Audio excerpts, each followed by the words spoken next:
Praise the lord. ప్రభువైన యేసుక్రీస్తు నామములో మీ అందరికి శుభములండి. బాగున్నారా? ప్రియమైన మిత్రులారా, మన త్రోవలను దేవుడు చక్కజేస్తాడు. తప్పకుండా ఆయన త్రోవలు మనం గుర్తించడానికి కావలసిన మెలకువ కావాలి. యెహోవా నా కాపరి, నాకు లేమి కలగదు.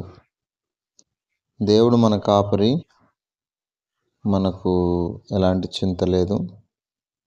ఆయన మనల్ని చక్కని మార్గంలో నడిపిస్తాడు. యెహోవా, నీ మార్గము నాకు తెలియచేయము, నీ త్రోవలు నాకు తేటపరచుము. ఆయన త్రోవలు మనకు తేటపరచబడతాయి. ముఖ్యంగా ఆయన సన్నిధిలో ఉండగలిగితే తప్పకుండా ప్రియమైన వాళ్ళారా, దేవుడు నీకు తేటపరుస్తాడు. రండి, నేటి హెబ్రోన్ క్యాలెండర్ చదువుదాం. 22వ కీర్తన 5వ చరణం. వారు నీకు మొర్రపెట్టి విడుదల నొందిరి, నీ యందు నమ్మిక ఉంచి సిగ్గుపడకపోయిరి. వింటున్నారా ప్రియమైన వాళ్ళారా? దేవుడు చేసే ఆశ్చర్య కార్యములు ఎంతో ఉన్నతమైనవి. ఆ ఉన్నతమైన ఆశ్చర్య కార్యములను మనము తలంచుకోవాలంటే ఎంతో నిజంగా భాగ్యం. నిజంగా ఇశ్రాయేలీయుల జీవితంలో, అందుకే 3వ చరణంలో ఉంది, నీవు ఇశ్రాయేలు చే స్తోత్రుల మీద ఆసీనుడివై ఉన్నావు. ఎందుకంటే వాళ్ళు దేవుని ఆరాధించారు. వారి జీవితంలో దేవుడు ఎన్నోసార్లు వారు ప్రార్థించగా వారికి విడుదల కలుగుతూ వచ్చింది. వారు దేవుని యందు నమ్మిక ఉంచారు, సిగ్గుపడలేదు. ఎర్ర సముద్ర విషయంలో, ఆ ఎర్ర సముద్రం 2 పాయలు చేసే విషయంలో, ఆ 2 పాయలు చేసిన తర్వాత వారు దేవుని ఎంతో ఆరాధించారు. యెహోవా, నీ వంటి వాడెవడు? వేల్పుల్లో నువ్వెంతో ఉన్నతమైన వాడు, పరిశుద్ధతను బట్టి నువ్వు మహనీయుడువు, పూజ్యుడవు అన్నట్టుగా వారు దేవుని ఎంతో ఆరాధించారు. ఇశ్రాయేలీయుల యొక్క చరిత్ర, ఫరో దగ్గర ఎంతగానో బంధింపబడిన ఇశ్రాయేలీయులు ఫరో నుండి విడిపించబడ్డం అంత ఈజీ కాదు. ఎంతో దుర్గతిలో ఉన్నారు, ఎంతో దుఃఖములో ఉన్నారు, ఎంతో వేదనలో ఉన్నారు. వారి వేదన చూడండి, నేను చదువుతాను. నిర్గమాకాండం. వారు ఎంతో వేదనలో ఉన్నారు. వారు విడిపించబడ్డం అనేది అంత ఈజీ అయిన పని కాదు. నేను కొన్ని వచనాలు చదువుతాను, మీరు బహు జాగ్రత్త కలిగి ఆలోచించాలని నేను మనస్ఫూర్తిగా మిమ్మల్ని కోరుతున్నాను. కొన్ని వచనాలు నేను చదువుతున్నాను.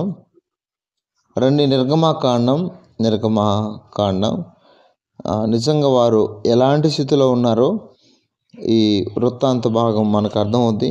నిర్గమాకాండము, వారు పెట్టిన మూలుగులు, వారు చేసిన మనవి దేవుడు విన్నాడు. రండి, 2వ అధ్యాయము 23వ వచనం. అలాగున అనేక దినములు జరిగిన మీదట ఐగుప్తు రాజు చనిపోయాను. ఇశ్రాయేలు తాము చేయుచున్న వెట్టి పనులను బట్టి నిట్టూర్పు విడుచుచు మొర్రపెట్టుచుండగా, తమ వెట్టి పనులను బట్టి వారు పెట్టిన మొర్ర దేవుని యొద్దకు చేరెను. కాగా దేవుడు వారి మూలుగులను విని, వింటున్నారా, వారు ఎంతో మూలుగుతూ వచ్చారు. వారిని పెట్టిన ఆ ఇబ్బంది అంతా ఇంత కాదు. ఈరోజు కూడా చాలామంది చాలా ఇబ్బంది పడుతూనే ఉన్నారు. ఈరోజు వరకు కూడా సాతాను చేతిలో బందీలుగా ఎంతోమంది మూలుగుతూనే ఉన్నారు. ఎన్నో రకాల సమస్యలు, ఎన్నో రకాల పరిస్థితులు. కాబట్టి వారు ఎంతో మూలుగుతూ వచ్చారు. దేవుడు అది విన్నాడు. దేవుడే దిగి వచ్చాడు. ఫరో నుండి విడిపించడానికి మోషేను పంపించాడు. అర్థమైంది ప్రియమైన వాళ్ళరా?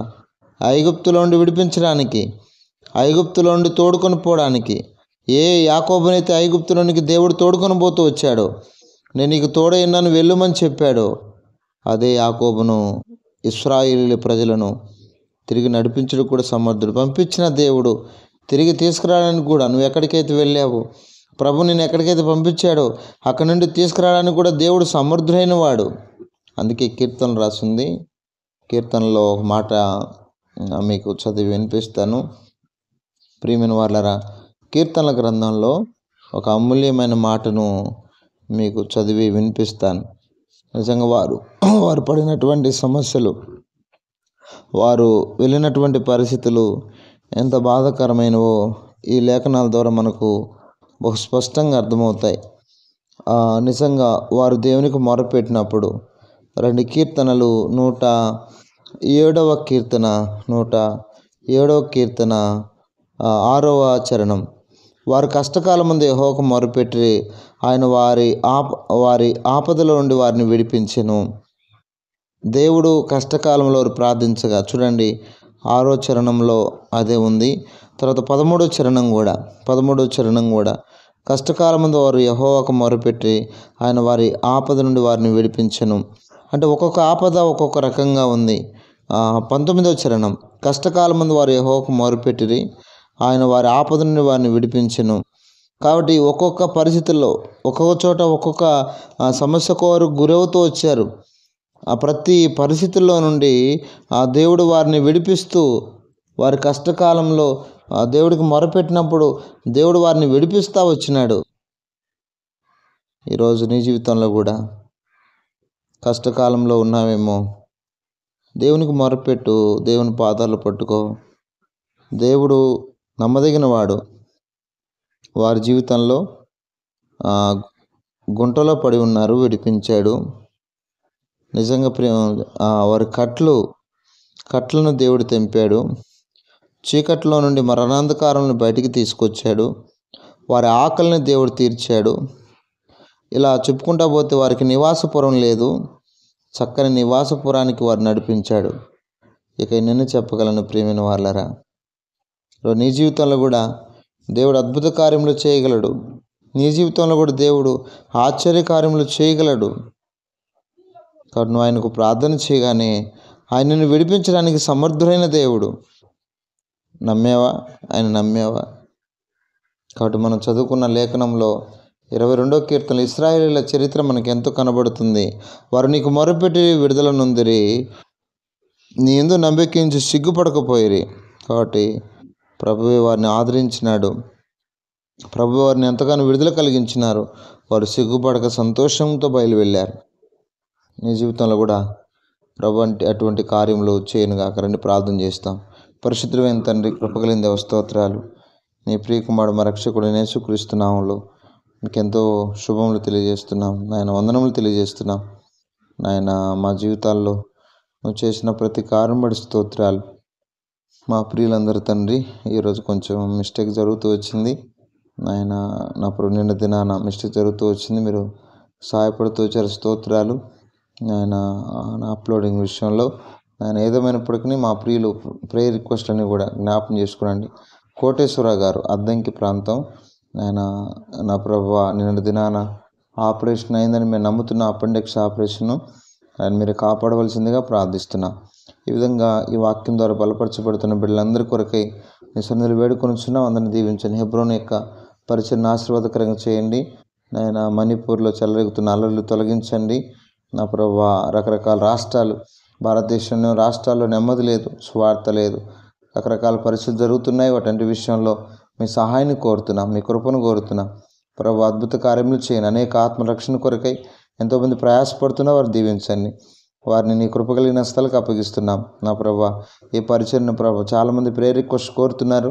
వారందరినీ కూడా మీరు దీవించండి. వారందరికీ కావాల్సిన నీ కృపను దయచేయవలసిందిగా ప్రార్థన చేస్తున్నాం నా ప్రభు. సహాయం చేయండి. మా ప్రియులందరినీ కూడా మీ కృప కలిగిన స్థలకు అప్పగిస్తూ, మీ దయగలిగిన స్థలకు అప్పగిస్తూ మీరే దీవించి ఆస్వాదించవలసిందిగా ప్రార్థిస్తూ, మహిమ ఘనత ప్రభావాలను తెలియజేస్తూ యేసుక్రీస్తు వారి శ్రేష్టమైన నామంలో ప్రార్థించి వేడుకొనుచున్నాము తండ్రి. ఆమేన్.